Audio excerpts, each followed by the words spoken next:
안녕하세요. 저는 아주대병원 갑상선 내분비외과에서 일을 하고 있는 김수영입니다.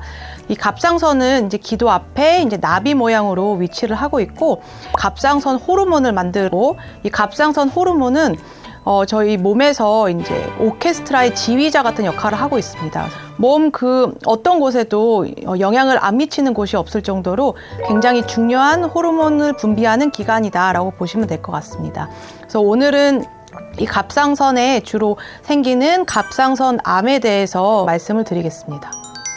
아직 20대인데 아무 증상 없이 갑작스레 갑상선 암 진단을 받았어요.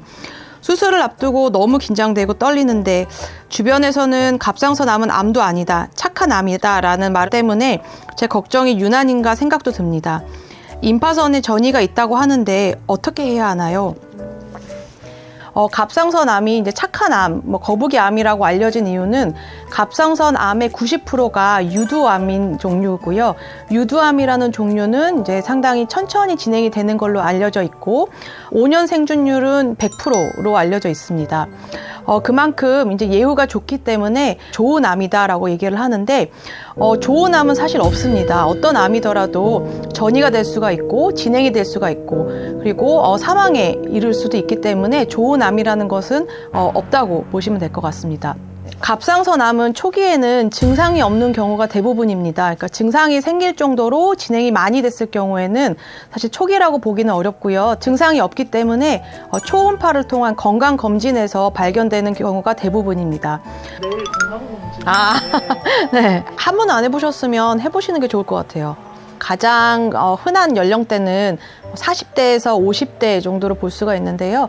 근데 문제는 10대 그리고 20대도 갑상선 암에 걸리는 경우가 많고 증상이 없기 때문에 초음파를 보지 않는 한은 미리 암을 발견을 할 수가 없기 때문에 사실 어떠한 연령대라도 기회가 있으면 초음파를 한번 보는 거를 권장을 드립니다. 갑상선 암은 꼭 수술해야 되나요?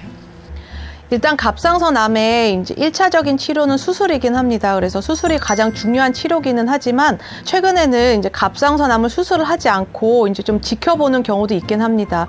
모든 암에 해당되는 거는 아니고 유두암이면서 1cm보다 사이즈가 작고 위치가 좋고 림프절 쪽으로 퍼진 데가 없는 경우에만 해당이 되기 때문에 주치 선생님과 상의를 하셔서 혹시라도 가능한 건지 여부를 판단을 해야지 될 것 같고요. 일단 지켜보다가 그냥 놔두는 것이 아니라 적극적으로 감시를 하면서 혹시라도 커지는지 퍼지는 게 있는지 그런 거를 보면서 이제 경과관찰을 하게 됩니다. 다른 암 같은 경우 보면 그 종양만 도려내잖아요. 근데 갑상선 암은 조금 아니라고 알고 있거든요. 네, 맞습니다. 저희 목에는 이제 오른쪽, 왼쪽, 그 다음에 이제 가운데로 연결해주는 혁부라는 부위가 있는데, 오른쪽에 암이 있으면 최소한으로 절제를 해야 되는 부위가 오른쪽이고요. 그렇기 때문에 반절제가 가장 작은 수술이다라고 보시면 될 것 같고, 궁극적인 목표는 사실 암을 깨끗하게 제거를 하고, 앞으로 살면서 암이 다시 재발을 안 하는 게 가장 큰 목표이기 때문에, 필요한 경우에는 갑상선 전절제, 그러니까 갑상선을 전체를 다 제거를 하는 경우도 있고요. 그런 경우에는 이제 그 호르몬이 없기 때문에 그 호르몬은 이제 먹는 약으로 이제 대체를 하게 됩니다.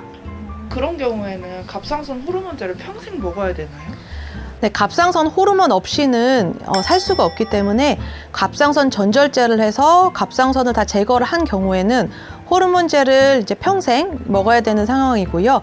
만약에 반절제를 했다, 그래도 내 갑상선이 절반은 남아있다 하는 경우에는 그 갑상선이 그래도 어느 정도 기능을 잘 해줘서 갑상선 호르몬 분비가 잘 되고 있고 호르몬 수치가 정상이다라고 하면 안 먹는 경우도 있습니다. 근데 그거는 임신해서도 그냥 먹어도 되는 약일 정도로 큰 무리가 가는 약은 아니기 때문에 평생 약을 먹어야 된다라고 해서 너무 속상해하지 마시고 그냥 내가 영양제 하나 더 챙겨 먹는다라고 마음 편히 생각하시면 될 것 같습니다. 교수님, 수술 종류가 되게 많더라고요. 네, 갑상선을 제거할 수 있는 방법은 굉장히 많습니다. 근데 가장 일반적인 방법은 이제 일반적인 절개라고 해서 저희가 이제 목 가운데 이제 주름을 따라서 절개를 하는 게 가장 오래된 방법이기도 하고, 그 방법을 개발하신 분이 이제 노벨 의학상을 받았을 정도로 굉장히 오래된 이제 그런 방법이라고 보시면 될 것 같습니다. 하지만 최근에는 여러 가지 기술이 발달이 되면서 새로운 방법들이 많이 늘어났는데요. 최소침습 절개, 목에 이제 흉터는 있지만 한 3cm 정도 크지 않는 흉터를 남기는 그런 수술 방법도 있고요. 흉터가 안 보였으면 좋겠다라고 하시는 분들은 최근에는 로봇 수술을 이제 많이 진행을 하고 있고요. 로봇 수술 중에서 그래도 가장 오래된 방법은 이제 겨드랑이 접근법이라고 해서 여기 겨드랑이 쪽에 흉터가 한 4, 5cm 정도 생기는 방법이고, 옷을 입으면 흉터가 안 보인다는 게 큰 장점입니다. 경구강 방법이라고 해서 이제 이빨 앞에 입 안쪽으로 이제 들어가서 수술을 하게 되고요. 그 방법 같은 경우에는 아예 흉터가 남지를 않습니다. 그래서 최근에는 굉장히 이제 미용 쪽으로 각광받고 있는 그런 수술 방법이기도 하고요. 하지만 이제 모든 수술 방법을 모든 환자에게 적용할 수는 없습니다. 그래서 각 환자의 암의 상태, 그러니까 진행 정도, 뭐 암의 사이즈, 뭐 임파선 전이 그런 것들을 고려하고 나한테 맞는 적절한 수술 방법은 이제 병의 상태에 따라서 달라지기 때문에 주치의 선생님과 상의를 해야 되고요. 물론 이제 미용 쪽으로도 이제 젊은 환자분들이 많기 때문에 이제 평생 흉터를 갖고 살아가는 게 굉장히 힘든 일이기도 하지만 제일 중요한 것은 암을 깨끗하게 제거를 하는 게 가장 중요한 부분이고, 그러기 위해서는 이제 가장 적합한 방법을 선택을 해야 된다라고 보시면 될 것 같습니다.